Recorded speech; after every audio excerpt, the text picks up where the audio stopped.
श्री वल्लभाधीश की जय, श्री गुसाई जी परम दयाल की जय, श्याम सुंदर श्री यमुने महाराणी की जय, हरिराय महाप्रभु की जय, ગોકુલનાથ કી જય. આપણે યમુનાજીના 41 પદનું રસપાન કરીએ છીએ. તેમાં પદ 17મું આવ્યું છે અને રાગ આસાવરી. ભક્ત પર કરી કૃપા શ્રી યમુને જુએસી. ભક્ત પર કરી કૃપા શ્રી યમુને જુએસી. ચાંડી નિજ ધામ વિશ્રામ ભૂતલ કિયો. પ્રકટ લીલા દિખાઈ જુતેસી. ભક્ત પર કરી કૃપા શ્રી યમુને જુએસી. પરમ परमारथ करत है सबन को. देत अद्भुत रूप आप जैसी. नौंद दास यो जानी दृढ़ करी चरण गहे. एक रस ना कहा कहो विशेषी. भक्त पर करी कृपा श्री यमुने जुएसी. શ્રી યમુનાજીએ પોતાના ભક્તો પર એટલી બધી કૃપા કરી છે કે આ ભક્તોને માટે તેઓ ગોલોક જેવું પ્રભુનું નિત્ય લીલાધામ છોડી આ પૃથ્વી પર આવી રહ્યા છે અને પોતાના ભક્તોને અહીં પૃથ્વી પર ગોલોકની પ્રભુની લીલાના સાક્ષાત દર્શન કરાવે છે. આ ઉપરાંત તેઓ આ ભક્તોને અલૌકિક સેવાપયોગી દેહનું દાન કરે છે. આવા દાન પામેલા ભક્તોનું રૂપ શ્રી યમુનાજી જેવું અલૌકિક બની જાય છે. આમ તેઓ ભક્તો ઉપર પરમ પરમાર્થ કરે છે. નંદાસજી કહે છે કે મેં શ્રી યમુનાજીની આવી કૃપા અનુભવી છે, તેથી દ્રઢતાપૂર્વક મેં તેમના ચરણ પકડ્યા છે. આ એક જીભથી હું શ્રી યમુનાજી વિશે શું કહું? એક રસના કહા કહું વિશેષી. એક જીભ દ્વારા આવી અસીમ કૃપાનું વર્ણન કેવી રીતે કરી શકું એમ કહે છે. પદ 18. नेह कारण श्री नेह कारण श्री नेह कारण श्री यमुने प्रथम आई. नेह कारण श्री यमुने प्रथम आई. भक्त के चित्त की वृत्ति सब जान के. ताते अति आतुर जुदाई. नेह कारण श्री यमुने प्रथम आई. जाके मन जैसी इच्छा हती ताही की. तैसी ही आय साधजु पूजाई. नौंद दास प्रभु तापर जी रहे. जो श्री यमुना जी को जस जुगाई. नेह कारण श्री यमुने प्रथम आई. ભક્તો પરના સ્નેહને લીધે શ્રી યમુનાજી પૃથ્વી પર આતુરતાથી દોડી આવે છે. ભક્તની સર્વ ઈચ્છાઓ પૂરી કરનાર માત્ર શ્રી યમુનાજી છે. શ્રી યમુનાજીએ જોયું કે ગોલોકમાંથી છૂટા પડેલા ભક્તોના મનમાં પ્રભુને મળવા માટેની ઘણી તાલાવેલી છે. શ્રી યમુનાજીને ભક્તો પર અતિ સ્નેહ હોવાથી તેઓ પૃથ્વી ઉપર પ્રગટ થાય તે પહેલાં અતિ આતુરતાપૂર્વક ભક્તોને માટે પૃથ્વી પર દોડી આવ્યા છે. પૃથ્વી પર પધારીને શ્રી યમુનાજીએ સૌ ભક્તોના મનની બધી ઈચ્છાઓ પૂર્ણ કરી છે. આવા ભક્તો શ્રી યમુનાજીના યશનું ગાન ગાય ત્યારે તેમના પર પ્રભુ હંમેશા પ્રસન્ન રહે છે. પદ 19. તાતે શ્રી યમુને જુગાઓ, તાતે શ્રી યમુને જુગાઓ, શેષ સહસ્રમુખ નિષદિન ગાવત, પાર નહીં પાવત તાહી પાઓ, તાતે શ્રી યમુને જુગાઓ, સકલ સુખ દેનહાર તાતે કરો ઉચ્ચાર, કહત હો વારંવાર જીન બુલાઓ, નંદદાસ કિયાસ શ્રી યમુને પૂરણ કરી, તાતે દરી દરી ચિત્ત લાઓ, તાતે શ્રી યમુને જુગાઓ. શ્રી નંદાસજી કહે છે કે હે વૈષ્ણવો, તમે શ્રી યમુને કહ્યા જ કરો. શ્રી યમુનાજીનું ગુણગાન સતત ગાયા જ કરો. શેષનાગ તેમના 1000 મુખથી રાત દિવસ શ્રી યમુનાજીના ગુણગાન ગાય છે, છતાં તેઓ તેમના ગુણ પૂરેપૂરા ગાઈ શકતા નથી. આવા અનંત ગુણોથી શોભતા શ્રી યમુનાજીના ગુણગાન ગાઈને તમે તેમને પ્રાપ્ત કરો.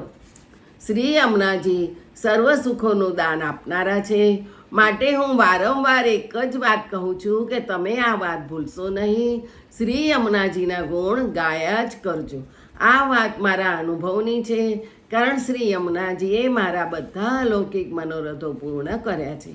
આ પદો શ્રી યમુનાજીને સામે પાર બેસીને નંદાસજીએ ગાયા ત્યારે શ્રી ગુસાઈજીએ નાવ મોકલી બોલાવી લીધા અને શરણે લીધા. એ આશા યમુના દ્વારા સિદ્ધ થઈ. તેથી નંદાસજી કહે છે કે મારી આશા શ્રી યમુનાજીએ પૂર્ણ કરી છે. તમે પણ હર હંમેશા તમારું ચિત્ત શ્રી યમુનાજીમાં રાખશો તો તમને પણ આવું અલૌકિક ફળ પ્રાપ્ત થશે. પદ 20. ભાગ્ય સૌભાગ્ય, ભાગ્ય સૌભાગ્ય, ભાગ્ય સૌભાગ્ય શ્રી યમુને જુદેઈ, ભાગ્ય સૌભાગ્ય શ્રી યમુને જુદેઈ, બાત લૌકિક તજો પુષ્ટિ યમુને ભજો, લાલ ગિરી તરનવર તપ મિલે, ભાગ્ય સૌભાગ્ય શ્રી યમુને જુદેઈ, ભગવદીય સંગ કર બાત ઇનકી લહે, સદા સાનિધ્ય રહે કેલી में, નંદદાસ કી જા પર કૃપા શ્રી વલ્લભ કરે, તાકે શ્રી યમુને સર્વસ જુદેઈ, ભાગ્ય સૌભાગ્ય શ્રી યમુને જુદેઈ. લૌકિક વાતો છોડી શ્રી યમુનાજીના પુષ્ટિ સ્વરૂપને ભજવાથી શ્રી કૃષ્ણ પ્રભુ મળે છે. ભગવતીઓનો સંગ કરનારને શ્રી ઠાકોરજી તેમના લીલા વિહારમાં સાથે રાખે છે. શ્રી યમુનાજી ભક્તોને ભાગ્ય અને સૌભાગ્ય બંને આપવા સમર્થ છે. ભાગ્ય એટલે લૌકિક સુખ અને સૌભાગ્ય એટલે અલૌકિક પ્રભુ સંબંધીનું સુખ. પરંતુ જો તમે તમારું સાચું હિત ઈચ્છતા હો તો લૌકિક સુખનો વિચાર છોડી દઈ અલૌકિક સુખ મેળવવા માટે શ્રી યમુનાજીના પુષ્ટિ સ્વરૂપને જ ભજજો, તો તમને શ્રી ગિરધરલાલ અવશ્ય પ્રાપ્ત થશે. પુષ્ટિ ભક્તોના સત્સંગથી શ્રી યમુનાજીનું આધિદેવિક પુષ્ટિ સ્વરૂપ સમજી શકાય છે. ત્યાર પછી જીવ પ્રભુના લીલા વિહારમાં પોતાનું સ્થાન પ્રાપ્ત કરે છે. જે જીવ ઉપર શ્રી મહાપ્રભુજી કૃપા કરે છે તેને વશ શ્રી યમુનાજી રહે છે, અથવા એ શ્રી યમુનાજીને વશ રહે છે ને તેને જ શ્રી યમુનાજી સર્વસ્વનું દાન કરે છે. શ્રી ઠાકોરજીની વિવિધ લીલાઓનું રહસ્ય તો ભગવતીના સંગથી જ સમજાય છે. શ્રી યમુનાજીની કૃપાથી ભગવતીઓનો સંગ પણ મળી રહે તો શ્રી ઠાકોરજી લીલા સહિત પ્રાપ્ત થાય. સર્વ લીલા પરિકરથી સેવ્યમાન કલાનિધિ શ્રી ઠાકોરજી શ્રી મહાપ્રભુજીના હૃદયમાં બિરાજે. આથી આપ જેના ઉપર કૃપા કરે તેના હૃદયમાં પણ શ્રી ઠાકોરજી લીલા સહિત બિરાજે. આવા ભક્તને શ્રી યમુનાજી સર્વસ્વનું દાન કરે. આ સર્વસ્વ એટલે શું?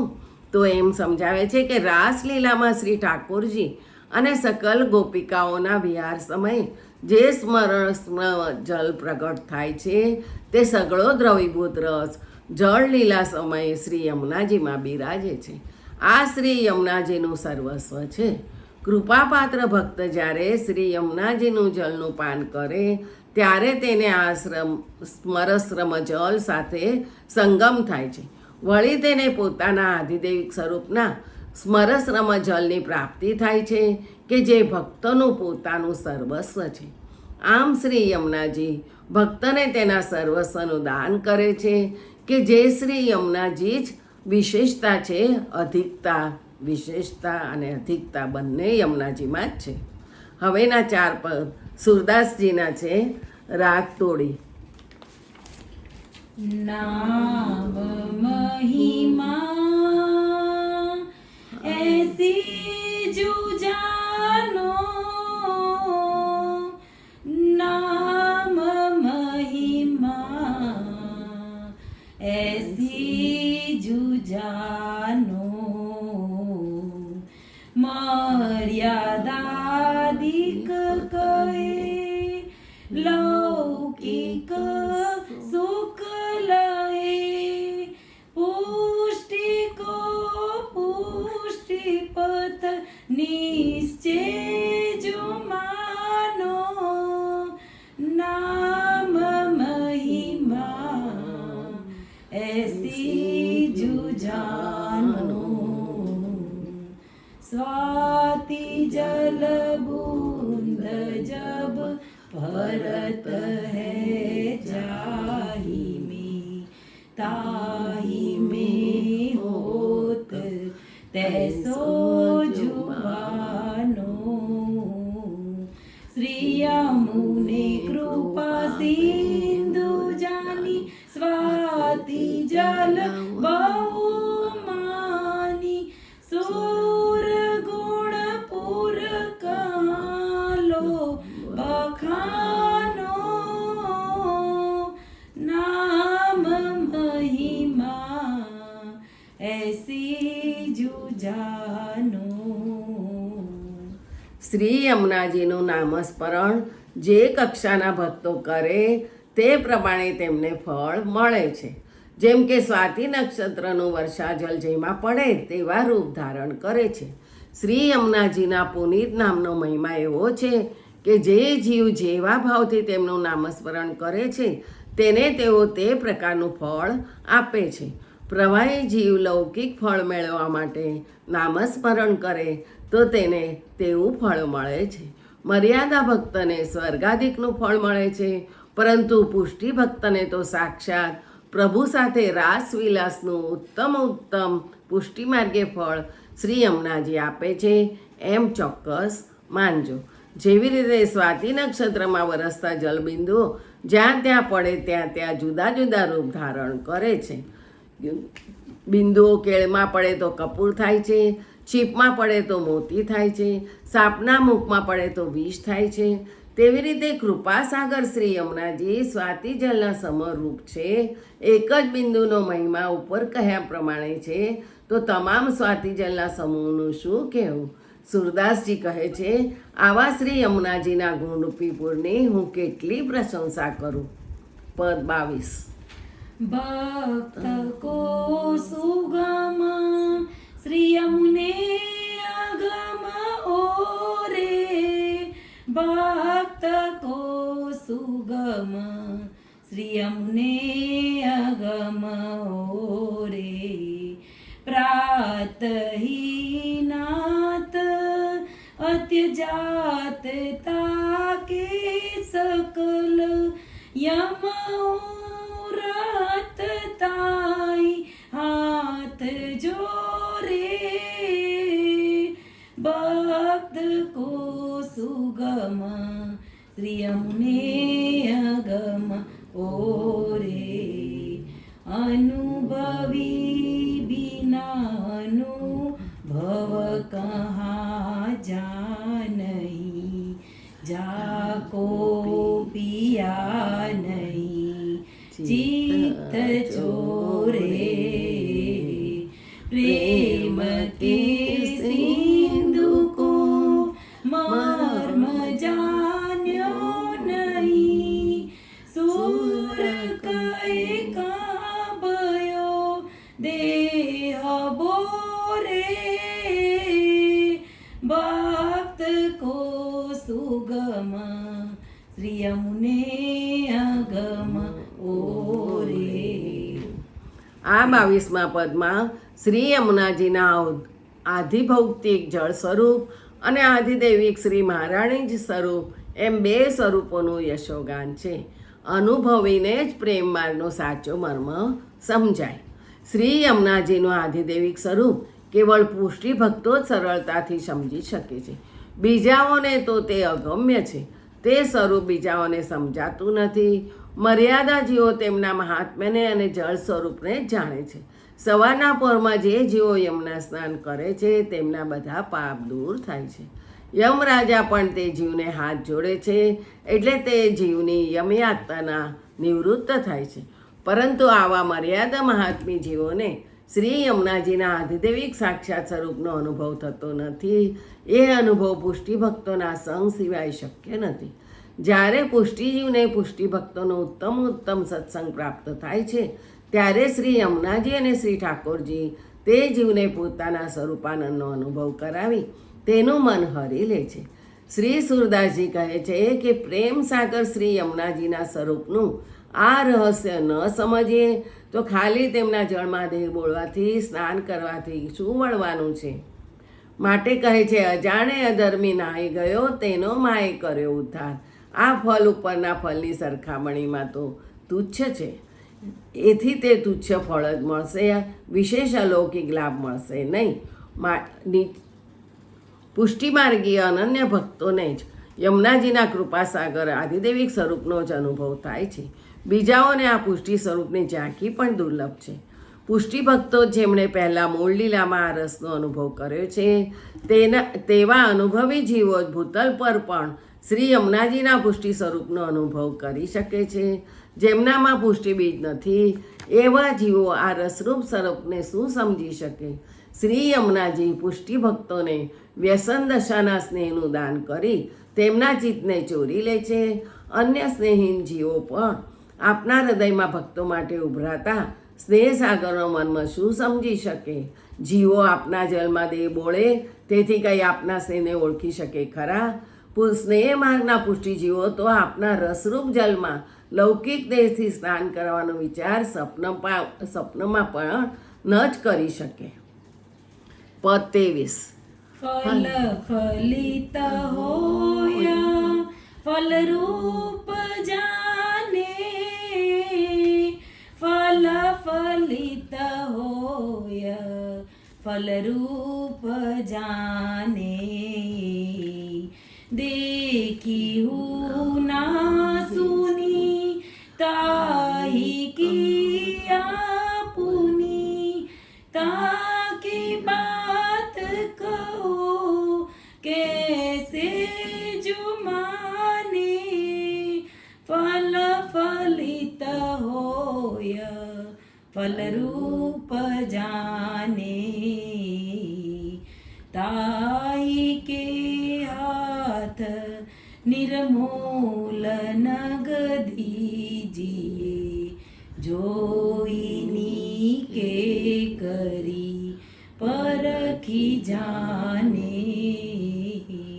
સૂર કહે ક્રૂર તે દૂર બસીએ સદા શ્રી યમુનાજી કો નામ લીજે जुचाने फल फलित होय फल रूप जाने. શ્રી યમુનાજીનું રહસ્ય સમજાય તો જ પુષ્ટિ ફળ ફલિત થાય. આ રહસ્ય ગુપ્ત રાખવું. આમ જેમને શ્રી યમુનાજીના અલૌકિક ફળરૂપી સ્વરૂપનું જ્ઞાન થયું છે તેને જ પુષ્ટિ ફળ ફલિત થાય છે. પરંતુ જેમને શ્રી યમુનાજીના અલૌકિક સ્વરૂપની ઝાંખી થઈ નથી અથવા એ સ્વરૂપના દર્શન કરનાર અનુભવી વૈષ્ણવનો જેમણે સંગ કર્યો નથી તેઓ કોઈની કહેલી વાત કેવી રીતે માની શકે? માટે શ્રી યમુનાજીના અલૌકિક સ્વરૂપનું વર્ણન તેના અધિકારી જણાય તેવા જીવોની સામે જ કરવું. કારણ કે શ્રી યમુનાજી અમૂલ્ય રત્ન જેવા છે. રત્નને જે સારી રીતે ઓળખી શકે તેને જ તે આપવું જોઈએ. ના સમજ અથવા મૂળ મનુષ્યથી સદા દૂર રહેવું અને તેમનાથી શ્રી યમુનાજીનું નામ છાનું લેવું. એટલે કે એમનાથી શ્રી યમુનાજીનું નામ અને સ્વરૂપ હંમેશા ગુપ્ત જ રાખવા. આપણા રસમય અને ભાવમય મહાત્મ્યનું તો એ રસના પ્રેમી હોય એની પાસે સ્મરણ કરવું અને એના વિરલ ન મળે તો હૃદયથી સ્મરણ કરતા રહેવું. પદ 24.